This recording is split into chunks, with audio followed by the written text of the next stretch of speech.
그럼 박지원 의원이 여기서 무슨 말을 했는지 우리 다 같이 한번 들어보죠. 박근혜 탄핵 때 우리가 얼마나 어려웠습니까?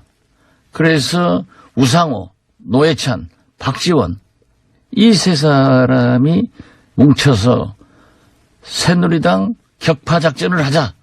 특히 제가 김무성 대표하고 만나서 내가 20표가 필요하거든요.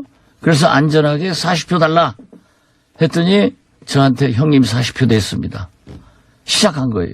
그런데 나중에 보니까는 이 분위기가 좋아져가지고 60표 이상 확보됐다. 이렇게 해가지고 표결을 했는데 62표 차로 탄핵이 가결됐지 않습니까? 그래서 이번에 이건 똑같은 어떤 의미에서 보면 사법적 판결과 역사적 판결이 난 거기 때문에 이번에 더 좋은 기회고 양심적인 한국당 의원들을 설득, 포섭해서 15명이 국회 대청소를 해버리면 돼요. 15명 정도, 15명이 부족한데 안전하게 20표는 확보하고 나가야 된다.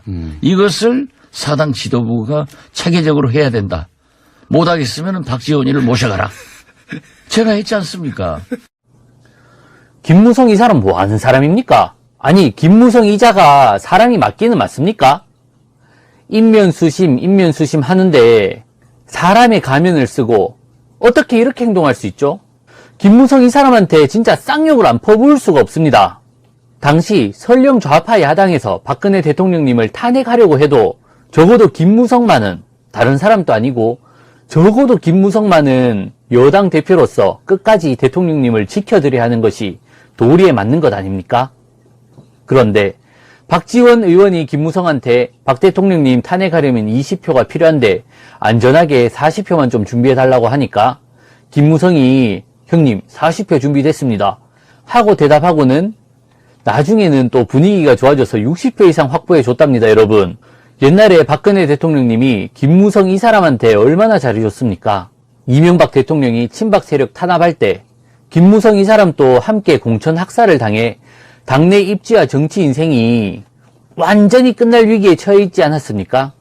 이때 당시 박근혜 대통령님은 공천에서 탈락한 친박계 의원들에게 국민도 속았고 나도 속았다. 살아서 돌아오라. 하는 메시지를 남겼지 않습니까? 그리고 그 사실을 국민들 앞에 공개도 해주셨습니다. 그래서 이 메시지 덕분에 김무성은 친박 무소속 연대를 이끌어 국회의원에 당선될 수 있었고 끊어질 뻔한 정치 생명도 다시 이어갈 수 있었지 않습니까? 꼭 이 사건만 아니더라도 친박의 좌장으로 불리면서 정치적으로 박근혜 대통령님의 후광을 그렇게 많이 입었었는데 은혜를 원수로 갚는 저 음습하고 사악한 모습에 경악을 금할 길이 없습니다. 한낱 미물도 주인에게 보온을 하려고 한다는데 김무성은 정말 이 오수의 개만도 못한 사람입니다. 김무성의 이 이적행위에 대한 뉴스를 접하고 나니 저의 생각이 바뀌었습니다. 배신의 정치, 기회주의 정치, 이참에 척결을 해야 합니다. 김무성을 보고 있으니 한 번 배신자는 영원한 배신자다 라는 말이 근거 없는 말은 아닌 것 같다는 생각이 듭니다. 철새 정치꾼들 모두 색출하여 모조리 대청소해야 합니다. 적어도 한국당 내에서는 배신의 정치꾼, 기회주의 정치꾼들이 발을 못 붙이도록 모두 몰아내야만 합니다.